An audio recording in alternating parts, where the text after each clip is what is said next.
अगर आप लोगों ने हैदराबाद के नज़दीक में ओपन प्लॉट्स लेने के लिए सोच रहे हैं, मैं आपको मदद करूंगा। चलिए आज हम सब्जेक्ट में चलते हैं कि लैंड कौन से एरिया में डेवलपमेंट हो रहा है हैदराबाद में। तो अगर हम हैदराबाद को देखेंगे, अगर आप गूगल मैप में हैदराबाद को देखते हैं तो हैदराबाद इस तरह से दिखता है। जैसे कि ज्योग्राफिकल देखेंगे तो नक्शा तो इस तरह से दिखता है। इसके अंदर और एक इनर रिंग रोड भी है हैदराबाद में। ये 1991 में इनर रिंग रोड बनाया था। ये इनर रिंग रोड आता है हमको मेहदीपट्टनम, आरामगढ़ चौरस्ता, एलबी नगर, उप्पल और पैराडाइज सर्किल, और ये एरिया जो है इनर रिंग रोड है। तो ये हो गया दूसरा आउटर रिंग रोड ओआरआर में आप लोगों ने देखा ही है। तो अभी गवर्नमेंट ने फिलहाल और एक रोड बना रहा है जिसका नाम है RRR रीजनल रिंग रोड, अभी और लॉन्च हो गया और उसका भी लैंड एक्वायरेशन भी हो गया। जैसे कि अभी हम लोगों ने देखा है हैदराबाद में चारों तरफ से बहुत सारे NH-44 की तरह बहुत सारे NH नेशनल हाईवेज हैदराबाद की तरफ आ रहा है। तो बहुत सारे एरिया में लैंड डेवलपर्स है, ओपन प्लॉट्स है, बहुत सारे जगह में प्लॉट्स खरीदने वाले हैं। और हैदराबाद चारों तरफ पूरे DTCP HMD अप्रूवल्स हमारे जैसे वो सेल भी कर रहे हैं। तो ये देखेंगे कि किस साइड में ज़्यादा डेवलपमेंट्स है। तो हम अभी देखेंगे हैदराबाद का अंदर अगर आप देखेंगे तो 1 लाख से 5 लाख तक का स्क्वायर यार्ड का रेट मिलेगा आपको। इस एरिया में आप लोग अगर 100 स्क्वायर यार्ड, एक घर बनाने के लिए 100 स्क्वायर यार्ड अगर लैंड चाहिए आपको, तो 1 करोड़ से 1.5 करोड़ आपको प्राइस लगेगा। अगर आपने ORR के अंदर इनर रिंग रोड और आउटर रिंग रोड के बीच में जो एरिया है, इस एरिया में अगर आप प्लॉट खरीदते हैं, ओपन प्लॉट खरीदते हैं, मिनिमम 50,000, मैक्सिमम 1 लाख भी है। इधर minimum 50K, maximum 1 lakh, 1 square yard की रेट बता रहा हूँ। अगर आपने यहाँ भी अगर 100 स्क्वायर यार्ड का अगर लैंड खरीदना है, नज़दीक आपको 1 करोड़ के नज़दीक में आपको पड़ जाएगा। कुछ एरियाज और थोड़ा सा कम है और कुछ एरिया जो है ज़्यादा रेट ज़्यादा है। तो अभी जितने भी लोग हैं सभी इन्वेस्टमेंट प्लॉट्स खरीद रहे हैं, वो भी आउटर रिंग रोड से बाहर रीजनल रिंग रोड के अंदर। ये एरिया जो है आउटर रिंग रोड और रीजनल रिंग रोड के बीच में जो एरिया है, ये आने वाले समय में बहुत ज़्यादा डेवलपमेंट होने वाला है। क्योंकि अभी हम देखेंगे कि हम लोग कहाँ इन्वेस्टमेंट करना चाहते हैं।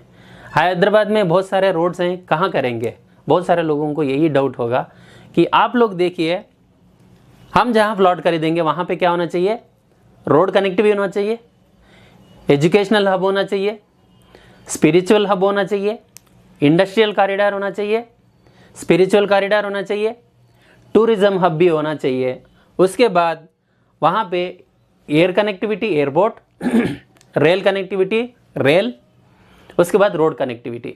ये तीनों सारे जितने भी हाईवेज है उनमें से सिर्फ एक हाईवे में अवेलेबल है, वो भी बेंगलुरु हाईवे में, NH-44 बेंगलुरु हाईवे।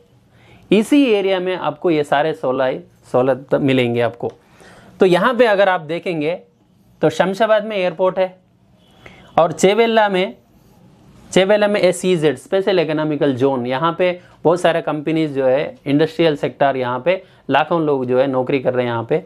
मतलब इस एरिया में डेवलपमेंट है। उसके बाद आगे जाने के बाद हमें और एक जगह मिलता है स्पेशल इकोनॉमिकल जोन में, पोलेपल्ली SEZ, बालनगर इंडस्ट्रियल, राजापुर और पोलेपल्ली। इस एरिया में भी special economical zone TSIIC, Telangana state industrial infrastructure corporation, TSIIC, ये दोनों जगह में हमारे को 15,000 एकर्स में यहाँ पे लैंड्स दिया हुआ है इंडस्ट्रियल के लिए।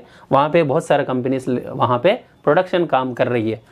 तो यहाँ पे एयरपोर्ट भी है, उसके बाद रेल कनेक्टिविटी भी है, उसके बाद रोड कनेक्टिविटी। रोड भी 4 लाइन से सीधा 6 लाइन का सैंक्शन भी हो गया, अभी वो काम भी चालू है, 6 लाइन हो रहा है और डिजिटल हाईवे हो रहा है, बेंगलुरु हाईवे। और बाकी एरिया में अगर हम देखेंगे तो श्रीशैलम हाईवे में रेलवे ट्रैक नहीं है, सागर में भी नहीं, विजयवाड़ा में भी नहीं है।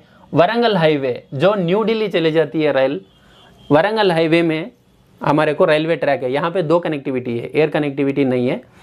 हैदराबाद नज़दीक में एयर कनेक्टिविटी नहीं है। और अगर हमने विजयवाड़ा विशाखापट्टनम जाना है तो वरंगल जो रेलवे ट्रैक है उससे हम विजयवाड़ा विशाखापट्टनम जाने के लिए वहाँ से रूट है। बाकी हम जितने भी हाईवेज है इनमें आपको ये तीनों कनेक्टिविटी नहीं है। इसके अलावा हमें इंडस्ट्रियल सेक्टर तो है ही, यहाँ पे नौकरियाँ लगने के लिए बहुत सारे चांसेस है। यहाँ पे प्लॉट खरीदने से रेंटल पर्पस भी बहुत सारे लोग आपको मिलेंगे। उसके बाद स्पिरिचुअल में यहाँ पे स्टैचू ऑफ इक्वलिटी, यहाँ पे समता मूर्ति यहाँ पे है। उसके बाद जहांगीर पीर दरगाह, जेपी दरगाह भी इधर है। शांतिवनम, कान्हा शांतिवनम भी यहाँ पे है। उसके बाद स्पिरिचुअल हब हो गया। टूरिज्म हब में यहाँ पे कम्मदनम विलेज, शादनगर से लेफ्ट साइड में जाएंगे, कम्मदनम विलेज के पास में एक जू पार्क, मतलब हैदराबाद के अंदर जो जू पार्क था वो ले जाके यहाँ पे शादनगर के पास में जू पार्क को वहाँ पे बना रहे हैं, वहाँ पे जू पार्क आ रहा है।